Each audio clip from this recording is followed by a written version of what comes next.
Hola, ¿qué tal? Muy buenas noches, bienvenidos a Extra Noticias. Un gusto, como siempre, acompañarlos en nuestra mesa de análisis.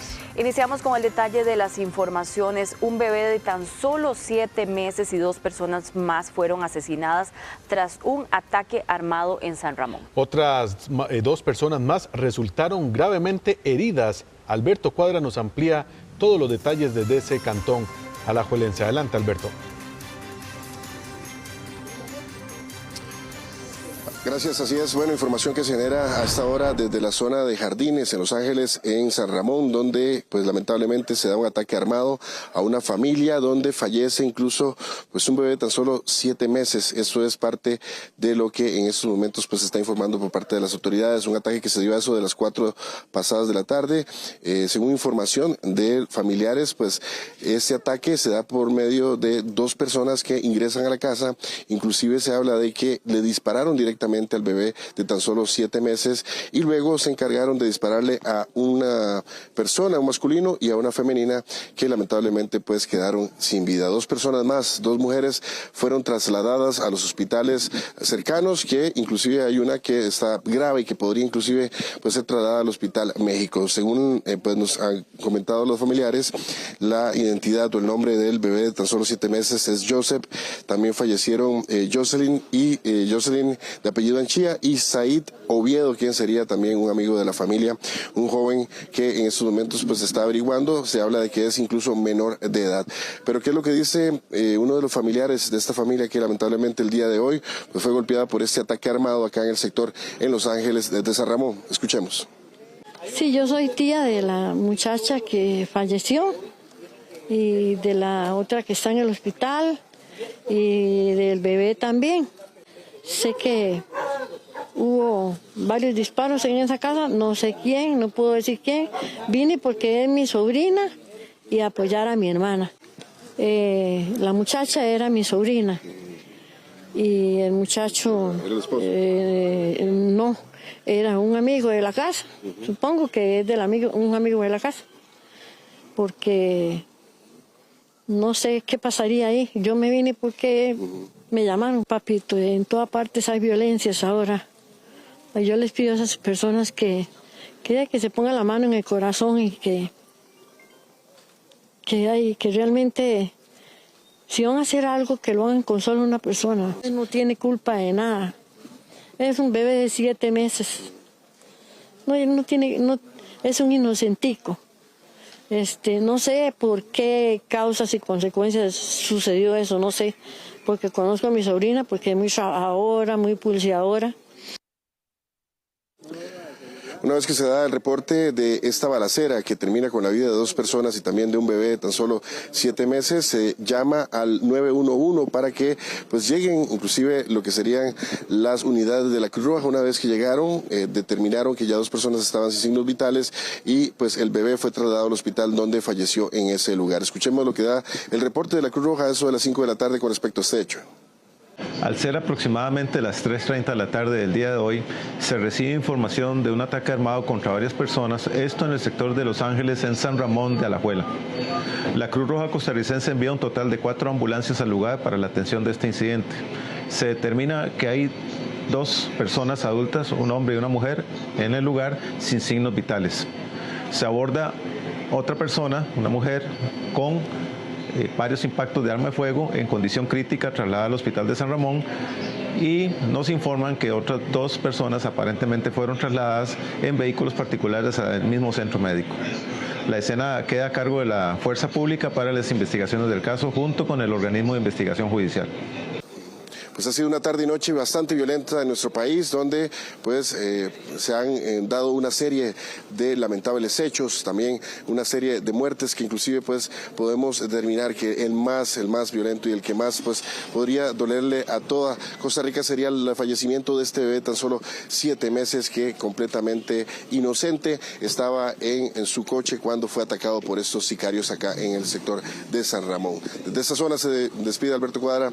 Se ha sido un informe para Extra Noticias. Buenas noches, Alberto, muchísimas gracias, y precisamente cambiamos ahora de sucesos aquí en San Joaquín de Heredia, precisamente en uno de estos sucesos, Gabriela, bastante graves durante esta tarde, y que tuvo que ver con el choque del tren y un camión que dejó a una persona gravemente herida y que requirió traslado al hospital de Heredia. Así es, y justamente este aparatoso accidente cerró con 10 personas más valoradas por la Cruz Roja.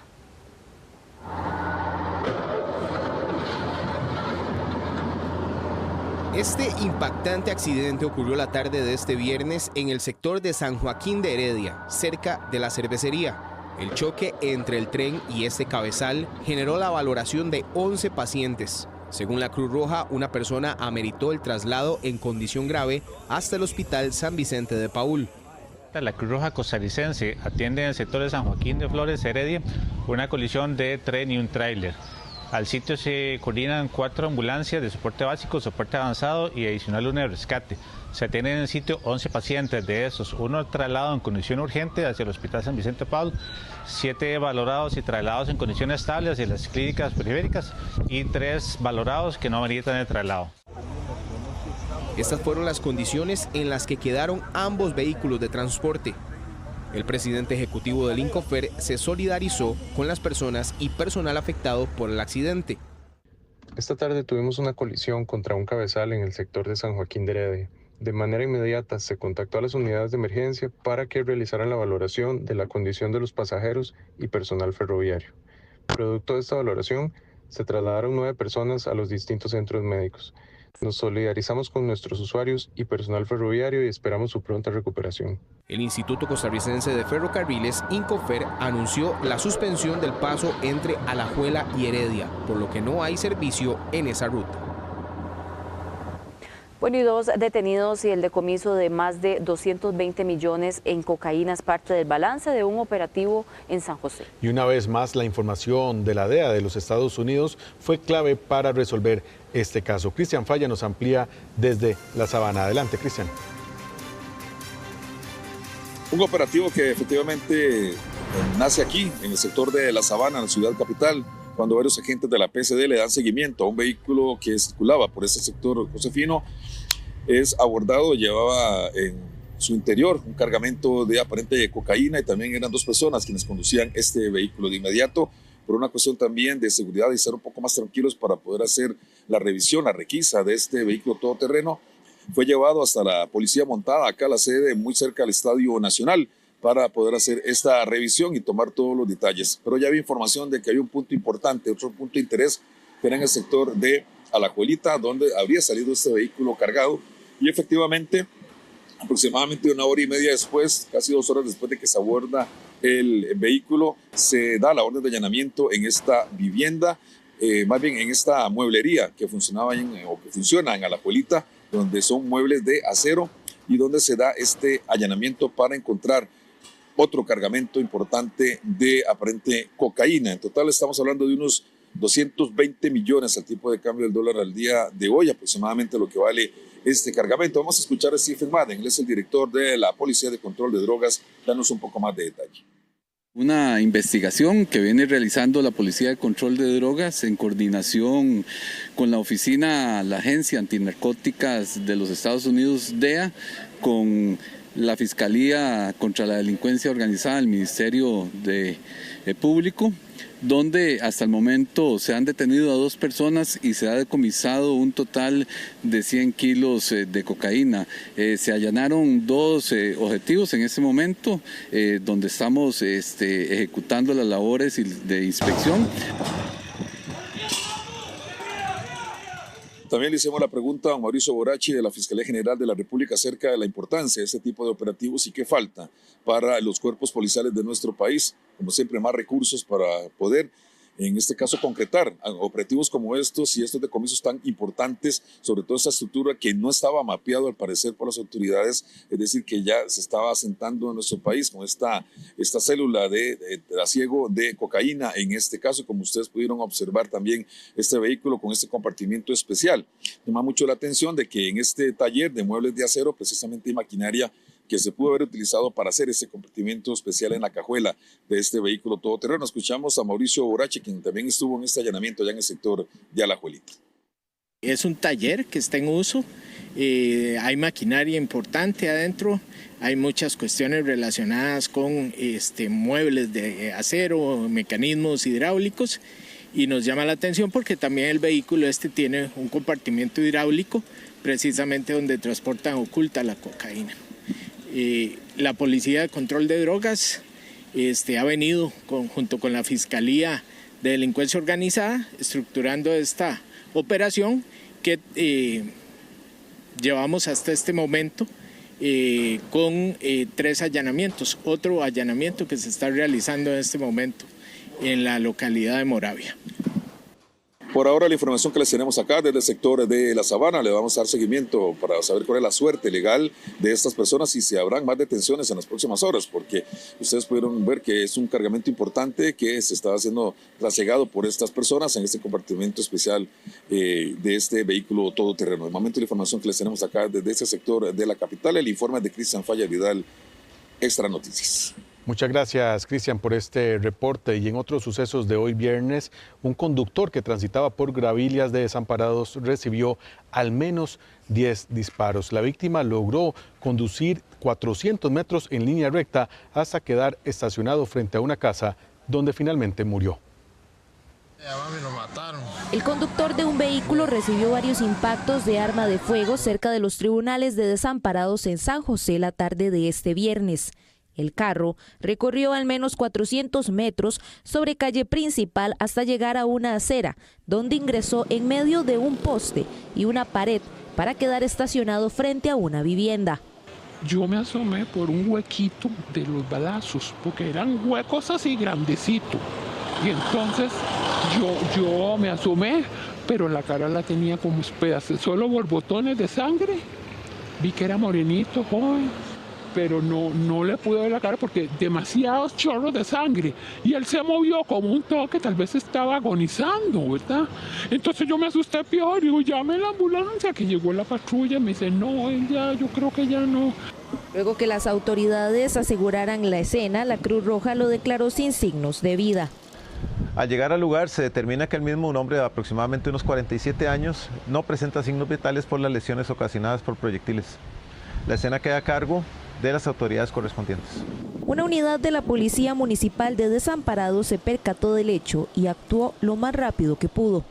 Sí, una unidad nuestra estaba a escasos 200 metros. Nosotros mantenemos un radio acá en el centro de Desamparados y en el momento que sea la situación nuestra unidad atiende.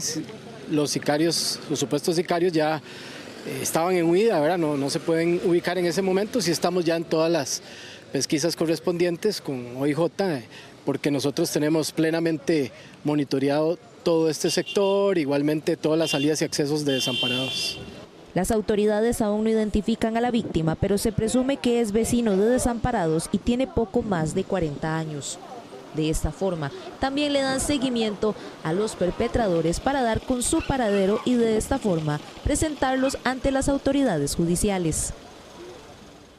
Bueno, preste mucha atención porque las autoridades alertan de un timo que se puso de moda en las calles y se trata de 2 sujetos a bordo de un carro en mal estado que abordan a conductoras solas para pedirles dinero tras simular una colisión. Se trata de una nueva modalidad de timo registrada en distintos puntos del país que fue alertada por la fuerza pública, la cual consiste en el ataque principalmente a mujeres que transitan solas en sus vehículos. La fuerza pública alerta a la población sobre un nuevo timo que se está dando en vía pública. Unos sujetos en un vehículo ya golpeado se adelanta a un conductor que generalmente son mujeres o personas vulnerables, lo adelanta, luego frena de pronto, hace que la persona le golpee por detrás, se detiene, bajan 2 o 3 sujetos imponentes, amenazan a la víctima y le dicen que tienen que pagarle el daño del vehículo porque le golpeó. Son intimidantes, generalmente hacen pagar por simpe o en efectivo 50.000, 60.000 colones. Medio de intimidación hacen el timo, así que esté alerta si algo así le sucede. Llame al 911 y pida ayuda. Es que se ha identificado un grupo de sujetos que viajan en un vehículo antiguo con daños visibles en la carrocería, quienes se acercan a otros automóviles, generalmente conducidos por conductoras, que viajan sin compañía, impactando contra la llanta del automotor de la víctima. Su intención es que la persona ofendida se detenga y se aprovechen, en apariencia, de su impotencia. En caso de no lograr su objetivo, los antisociales se acercan más al vehículo golpeándolo en otra zona, haciendo que el daño parezca responsabilidad de la víctima. Que chocaste contra una persona que te frena de repente o te choca por detrás, es importante hacerlo notar. El choque no tiene que ser solo frontal, puede ser por la parte posterior. Y además de eso, el atropellar a una persona, el timo de hacerse lesionado para cobrar dinero.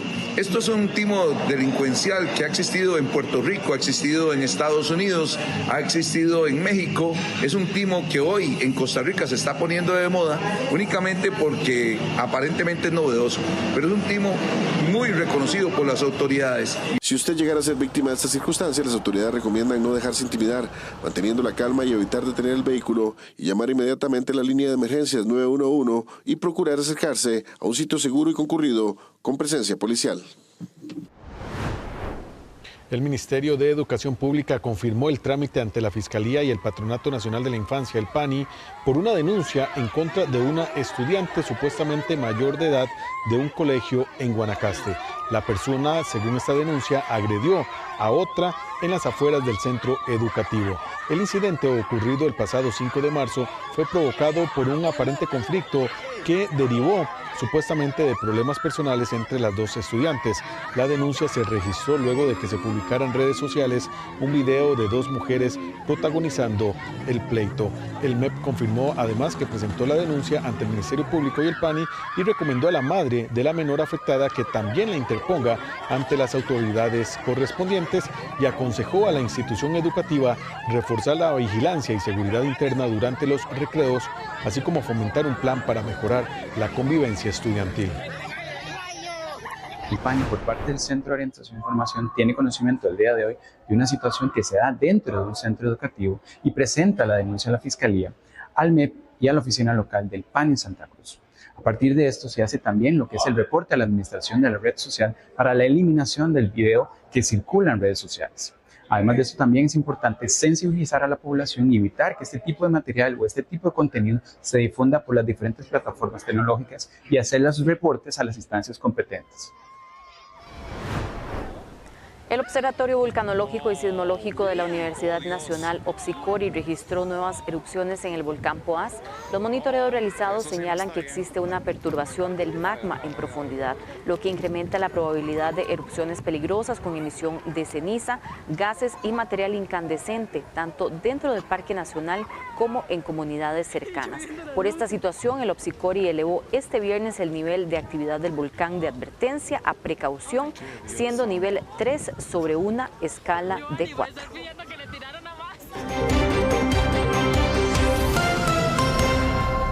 Y la licitación para ampliar el puerto de Caldera tardará más de lo previsto, luego de que las empresas interesadas pidieran mejorar el cartel de condiciones. La Defensoría de los Habitantes señaló la necesidad de que la ejecución del dinero y los acuerdos pactados entre INCOP y la concesionaria se investiguen previo a una nueva adjudicación. Es un hecho para muchos sectores del país. El puerto de Caldera debe ampliarse. Costa Rica reporta aumento en sus exportaciones e importaciones de productos y en algunos casos la infraestructura actual de Caldera ya no responde a la alta demanda. Un dragado muy importante de la parte exterior al rompebolas que está siendo necesario para poder generar primero un manejo más adecuado de los buques que llegan al puerto. Es un servicio de alerta temprana por las condiciones climatológicas de la zona. Hay mareas que crecen y condiciones de viento particulares que en determinado momento obstaculizan el funcionamiento del puerto. El año anterior, el Instituto Costarricense de Puertos del Pacífico lanzó el proceso de licitación pública para la ampliación y modernización de Puerto Caldera, con lo cual se busca que a partir de 2026 se inicien intervenciones que permitan que el puerto atienda hasta 300 buques más al año de los que llegan actualmente.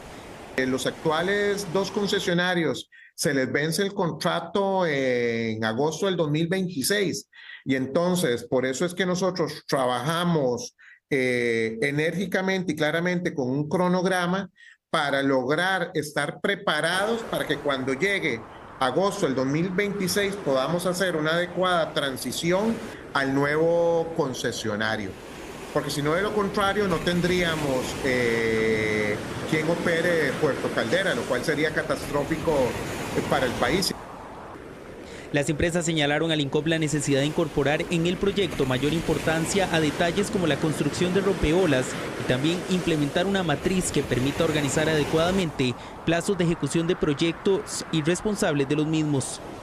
Tanto la Defensoría de los Habitantes como la Contraloría General de la República han señalado en anteriores ocasiones la falta de controles en el manejo de fondos a la hora de ejecutar proyectos en Caldera, situaciones que piden sean tomadas en cuenta a la hora de otorgar una nueva concesión para la modernización de este puerto. Bueno, y vamos a conocer parte de la historia de una mujer que con menos de 40 años tiene 3 carreras, 3 hijos y además una empresa, eso sí, buscando siempre alcanzar sus objetivos paso a paso. Recordemos, Gabriela, que mañana se conmemora el Día Internacional de las Mujeres, una fecha donde se busca que la igualdad de género sea una constante a nivel mundial.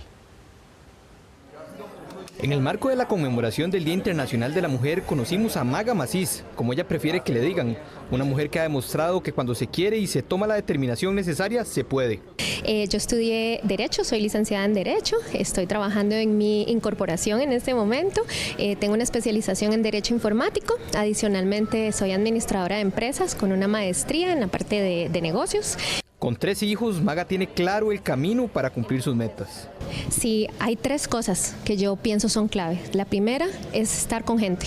Nunca pensar que uno puede hacer todo solo. Si uno va solo en el camino, ninguna de las cosas que yo he logrado hubiera podido. Y aparte de eso, el punto 2, para mí que es súper clave, es la concentración en lo que uno quiere, a dónde quiere llegar. Entonces se pone esas metas y cuando uno se concentra, lo logra siempre que haya persistencia. Porque ahí viene el punto 3, la persistencia y la resiliencia. Van a haber muchísimos momentos donde vamos a toparnos, ya sea con personas que no nos vayan a apoyar de la forma que queremos. Esta tarde se realizó el Tech Power, donde varias mujeres se reunieron para fomentar seguir creciendo e inspirando a otras, eliminando toda clase de estereotipos sociales. El sector es muy dinámico y muy cambiante y eso en el caso mío, digamos, es lo más maravilloso porque no me detengo, siempre voy, digamos, buscando nuevos caminos y nuevos proyectos por ejecutar. Tengo 15 años en el sector, he logrado pasar en distintas posiciones dentro de la SUTEL. Pero creo que en la medida en que la sociedad, las organizaciones se comprometan con eventos como este, con garantizar que haya equidad de género en lo que compete, en sus procesos, en su toma de decisiones, esto va a ir pasando. Yo tengo mucha confianza en las nuevas generaciones, creo que las nuevas generaciones vienen con una mentalidad. Las participantes recordaron que este 8 de marzo se debe luchar para encontrar el equilibrio de géneros y así alcanzar las distintas metas personales que cada uno se proyecte, así como Maga lo ha logrado. Vamos a tener una charla magistral. Y mujeres todoterreno enorgullecen también la seguridad social y la policial. Conoceremos la historia de 2 líderes que ejecutan funciones que normalmente hacen los hombres. Muchas mujeres desafían los estereotipos de género en diferentes ámbitos.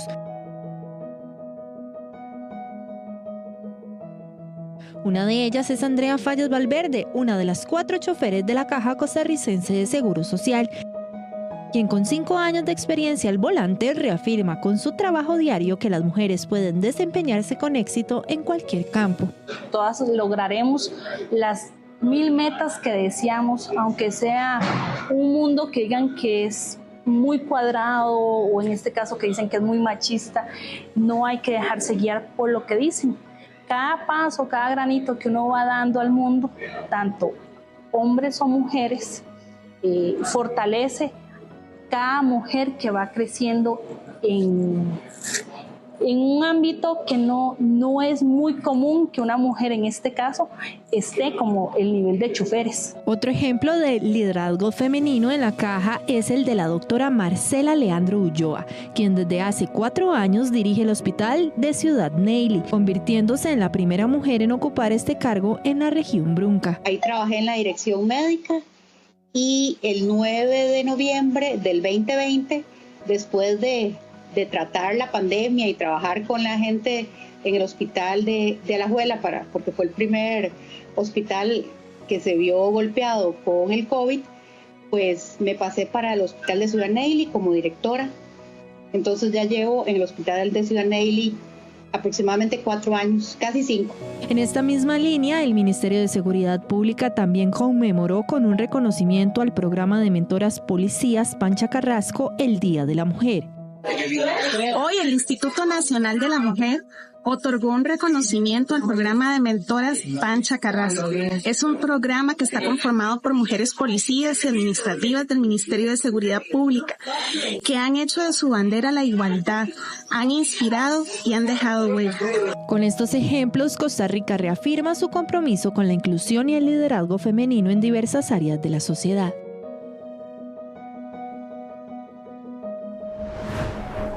Y precisamente una actividad dirigida a mujeres busca impulsar la participación femenina en tecnología, desarrollo web y marketing digital. La actividad se llevará a cabo mañana, sábado 8 de marzo, a partir de las 8 de la mañana en la Universidad Fidelitas en San Pedro.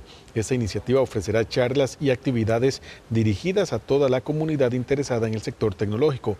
Las inscripciones aún están disponibles en el sitio web oficial y el acceso tiene un costo de $10 que incluye entradas a todas las charlas, así como alimentación y espacios de networking.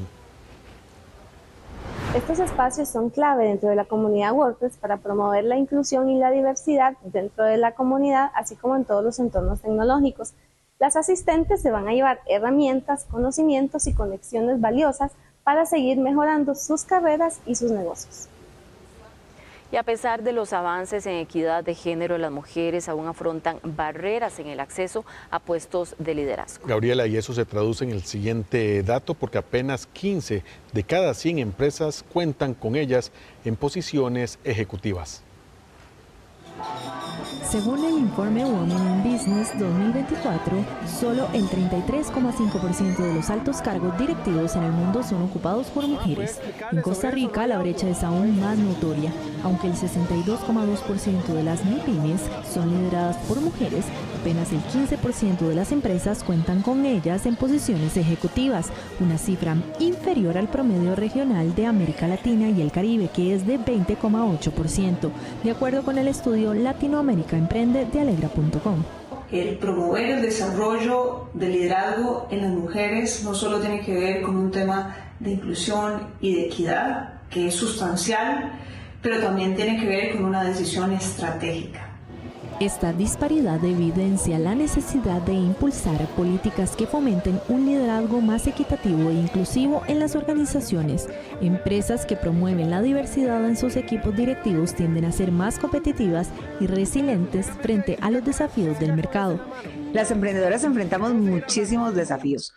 Yo creo que es lindísimo poder hoy mirar hacia atrás y darse cuenta que hemos crecido, que esas 2 personas que empezaron un proyecto ahora son 21.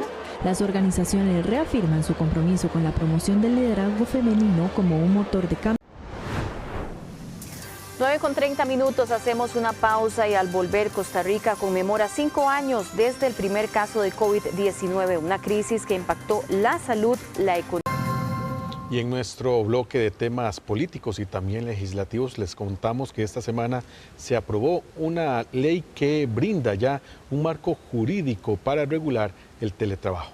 Y lo positivo es que además el proyecto cuenta con el apoyo del Poder Ejecutivo. Rolando Rivera nos tiene los detalles de esta información. Rolando, buenas noches.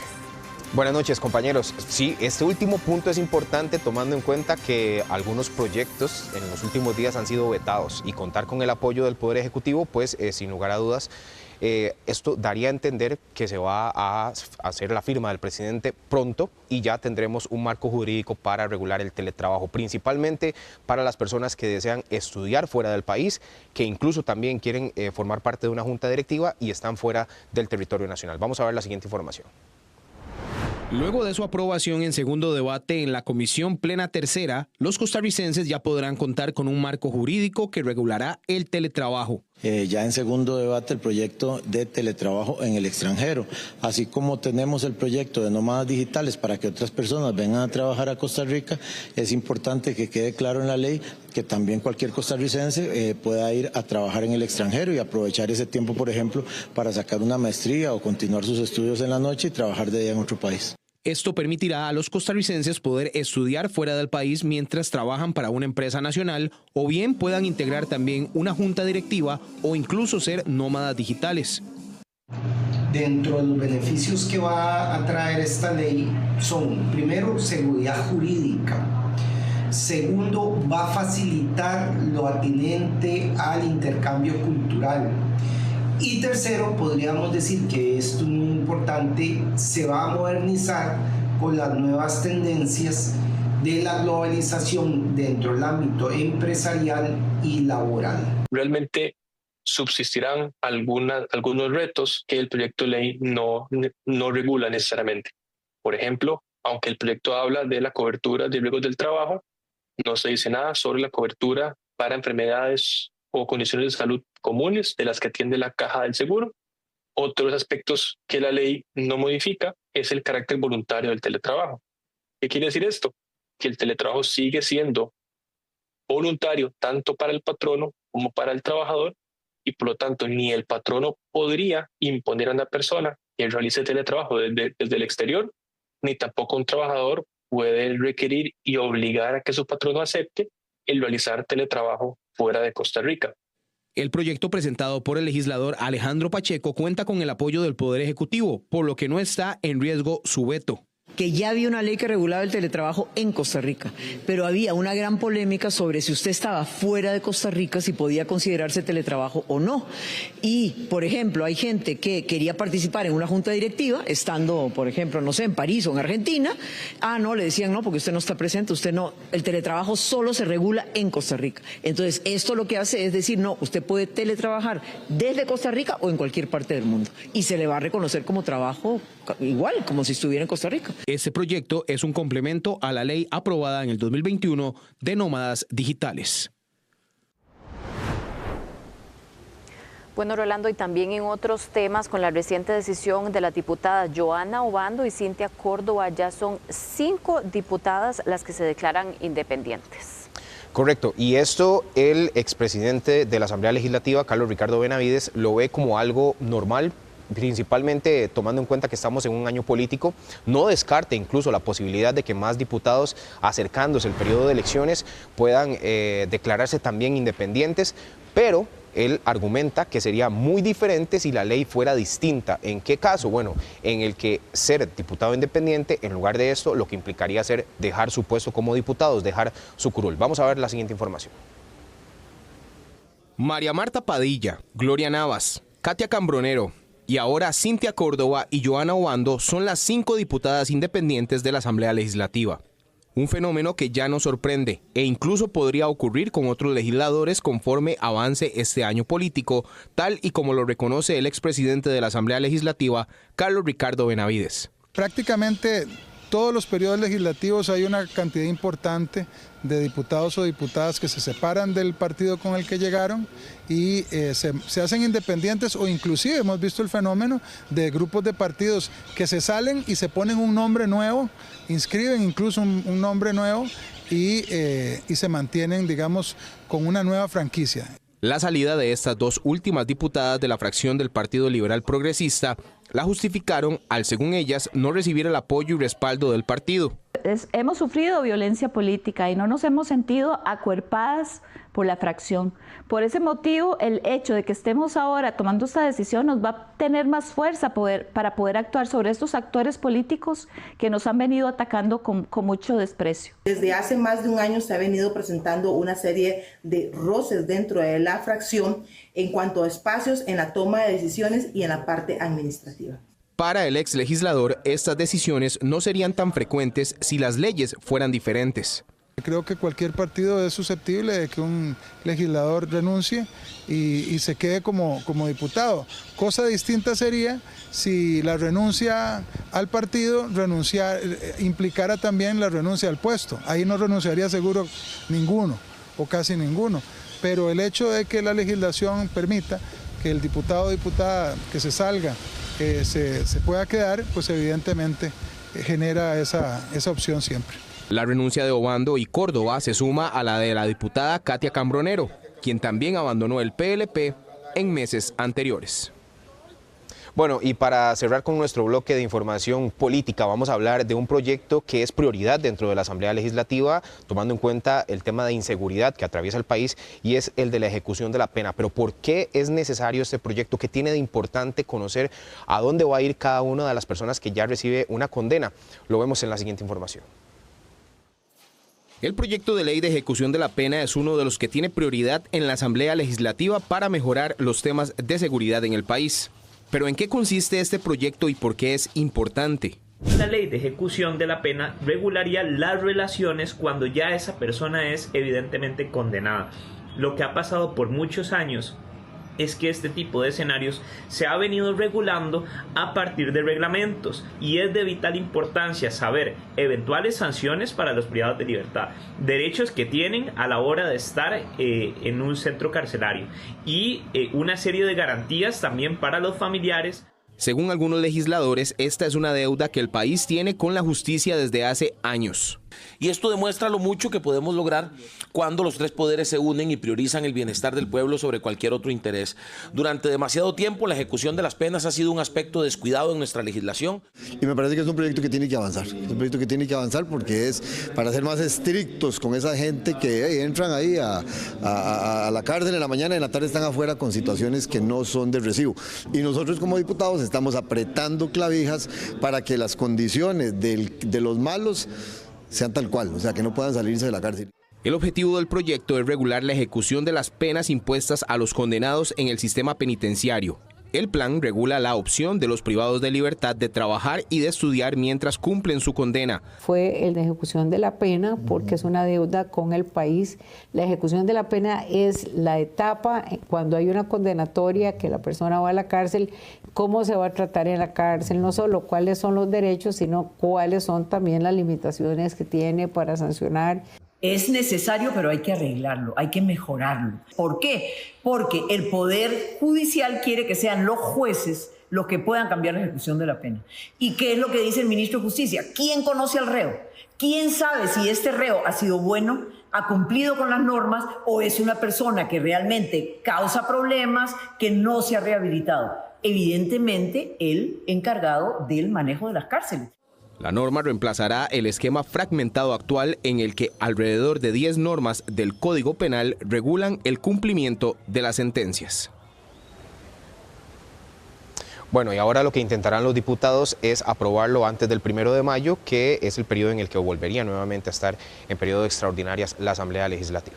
Muchísimas gracias, Rolando, por este detallado informe de las últimas noticias político-legislativas. Buenas noches. Gracias. Buenas noches. Y vamos con otras informaciones porque cerramos una serie de reportajes que hemos repasado esta semana sobre los 5 años que se cumplen desde el primer caso de COVID-19 en el país. Una crisis que impactó la salud, la economía y la sociedad. Milagro Torres nos tiene el detalle de esta información. El COVID-19 transformó Costa Rica y al mundo entero. Todavía existen desafíos. ¿Cuáles fueron esas secuelas que quedaron? ¿Y qué es lo que se espera para un futuro? Veamos la siguiente información. La pandemia puso a prueba el sistema de salud, la economía de 9.500 fallecidos y una transformación en las políticas de salud pública, digitalización y teletrabajo. A mí me dio el COVID también, sí, me dio y por cierto me dejó un trauma ahí. Bueno, al principio no se sabía realmente la magnitud de lo que estaba sucediendo, entonces fue un poco caótico, pero sí, se empezaron a seguir todas las reglas. En mi trabajo pues sí nos enviaron a nuestros hogares. Bueno, en mi caso no tuve ningún problema porque yo estaba en San Carlos, en un lugar retirado, entonces no tenía mucho contacto con nadie. Entre los principales avances destacan el fortalecimiento de la Caja Costarricense de Seguro Social en materia de infraestructura y personal, así como la consolidación de estrategias de vacunación masiva. Creo que la pandemia nos vino a enseñar varias cosas. En primer lugar, vulnerabilidad. En segundo lugar, que la salud pública no solamente debe centrarse en los servicios de atención a las personas, que aunque es algo que ya sabíamos, a veces se tiende a olvidar. Los verdaderos sistemas a los que les fue mejor fueron aquellos que son muy sólidos en cuanto a su promoción y prevención de la salud. Ejemplo de Costa Rica. Lo otro que nos enseñó es la resiliencia. Cómo necesita usted adaptarse para dar respuesta a una población. Sin embargo, persisten desafíos como el impacto en la salud mental, las brechas en la atención médica y la reactivación económica de sectores golpeados. Algunas personas se tomaron la salud mental en serio y hoy lo vemos en nuestras oficinas, cómo la gente viene con mucho más apertura, están más receptivas al tratamiento, se comprometen más, niños, adolescentes, parejas, etcétera. Pero también vemos cómo otras personas volvieron a sus prácticas anteriores, ¿verdad? Y es que aquí tendríamos que hablar un poquito de la teoría del cambio, ¿verdad? Hay gente que se cambia porque se asusta y hay gente que cambia porque siente un compromiso con la transformación, ¿verdad? La gente que se asustó, pasó el susto, vuelven a lo anterior. Expertos coinciden en la necesidad de continuar invirtiendo en investigación, prevención y educación en salud pública para evitar que una situación similar vuelva a tomar al país por sorpresa. A 5 años del inicio de la pandemia, el país enfrenta el reto de aprender de la crisis para fortalecer su capacidad de respuesta ante futuras emergencias sanitarias. Y ahora vamos a ver algunos datos importantes que nos dejó el COVID y que podemos seguir recordando. Entre los antecedentes podemos ver que la causa fue el virus SARS-CoV-2. Luego, para diciembre del 2019 es que se detecta el virus. ¿En qué zona? Recordemos aquellos mitos que hablaban que el murciélago, etcétera. Esto en Wuhan, China. También para el 30 de enero del 2020 fue declarado por la Organización Mundial de la Salud como una emergencia de salud pública. Y para el 11 de marzo de 2020 fue declarado a nivel mundial como una pandemia. También vamos a ver otros datos, porque ¿cuáles fueron los alcances de esta pandemia? En el mundo, más de 774 millones de personas fueron detectadas con el virus. También se registraron más de 7 millones de muertes y la esperanza de vida bajó casi 2 años. 1.8 años. Volvimos al promedio que teníamos en el 2012. Algunos otros desafíos que hay. Algunos se preguntan, ¿qué pasa con los cuerpos que se enterraron durante la pandemia? Vamos a decírselo en la siguiente información. El protocolo estableció que los cuerpos debían ser entregados en bolsas plásticas y sepultados o cremados en un plazo máximo de 24 horas, sin posibilidad de velorios. Además, se restringió el acceso de familiares a los cementerios y se prohibió la apertura de ataúdes, generando aún más angustia.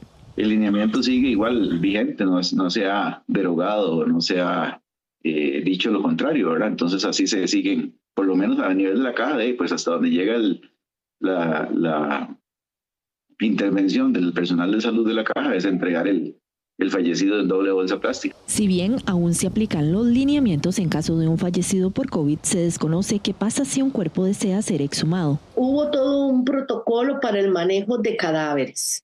Eso sí, que tiene que ver con estos, digamos, bolsas para ubicar a los restos.